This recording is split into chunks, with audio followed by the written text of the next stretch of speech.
You ain't going to grow if you keep on setting the bar so high for yourself that it's just not achievable.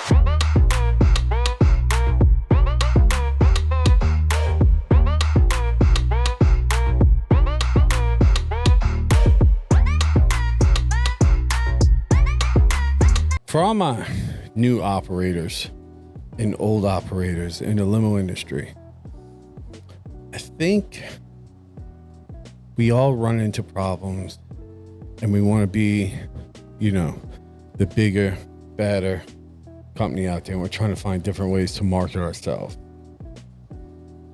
But sometimes we miss the ball on like the little small things. And I think we get so excited to get that one booking, right? Whether it's like going to the airport or it's an hourly, and we forget to sell ourselves for the other services. So it's like this. So like we get an hourly trip, right? For John, and it might be an 8-hour charter, right? And we go do that job for John, and it's an excellent trip. Everything goes perfect. And then we drop the customer off, and we don't think about the following days or how are you getting back to the airport. We're just happy to get over that 8-hour shift, you know, and we just made XYZ dollars and we just got a $300 tip. So we mentally think that we did enough. Why do I need to worry about the airport run? That's small potatoes. And what we need to do is we need to worry about that. We need to get the return trip back, right? Because if we don't get the return trip back and we allow someone else to do that return trip, that client that you spent 8 hours with is going to remember the departure, right? They're going to remember Jeffrey that took him back to the plane, and everything you did in that 8 hours on that one day before he went back to the airport. He totally forgot about it because Jeffrey took him to the airport, and Jeffrey might have had a better car, or Jeffrey just did the trip, so they remember Jeffrey.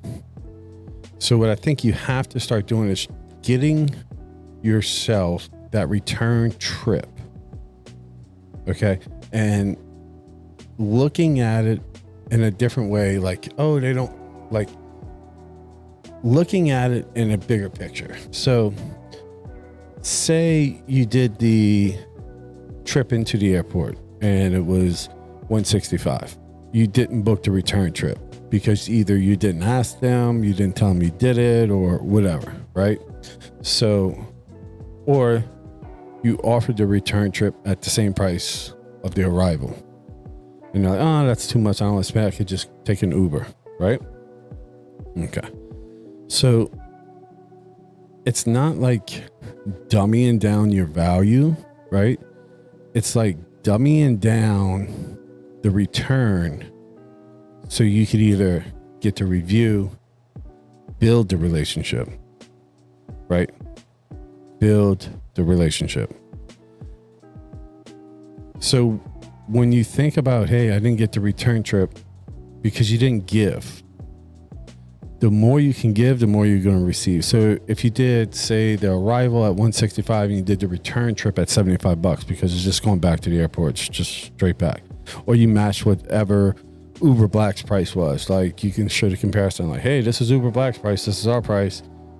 It's the relationship.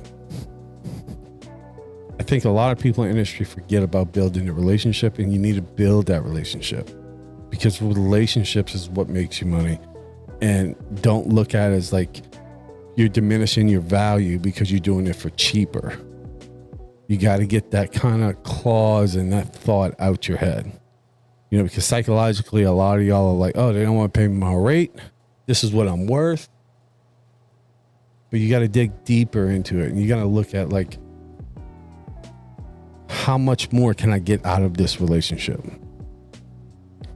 So you must It is like a code of ethics, a code.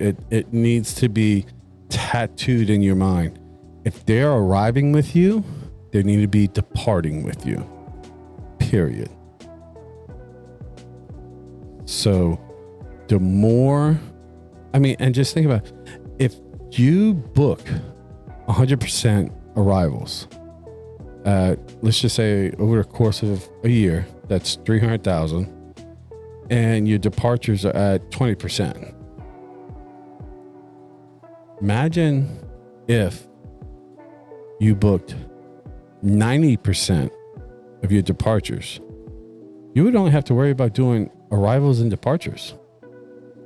Like, we're missing the boat on getting the return trip, and we need the return trip. The return trip is just as much as important as the arrival.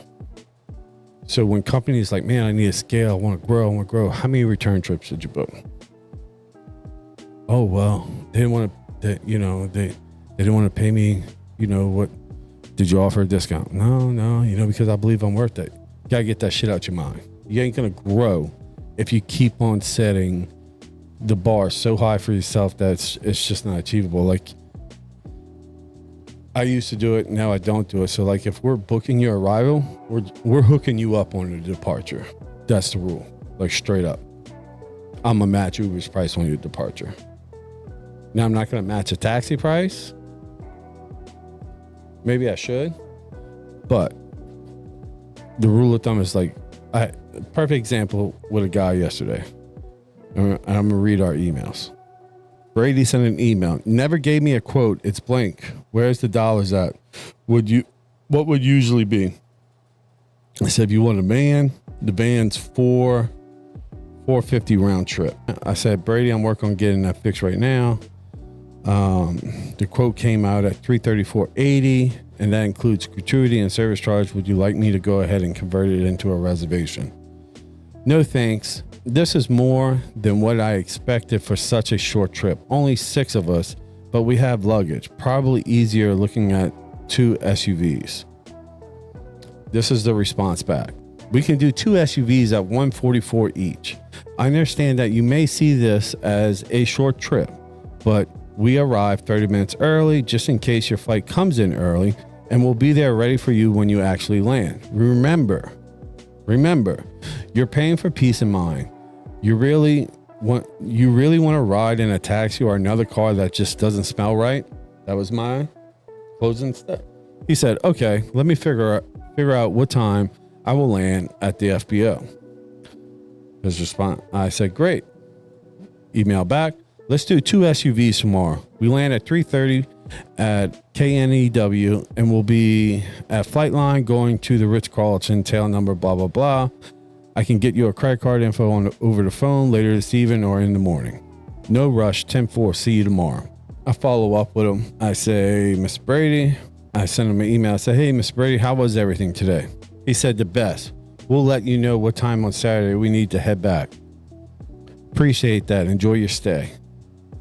We head back on Saturday around 2 p.m. Can y'all get us back to Flightline? Sure, no problem.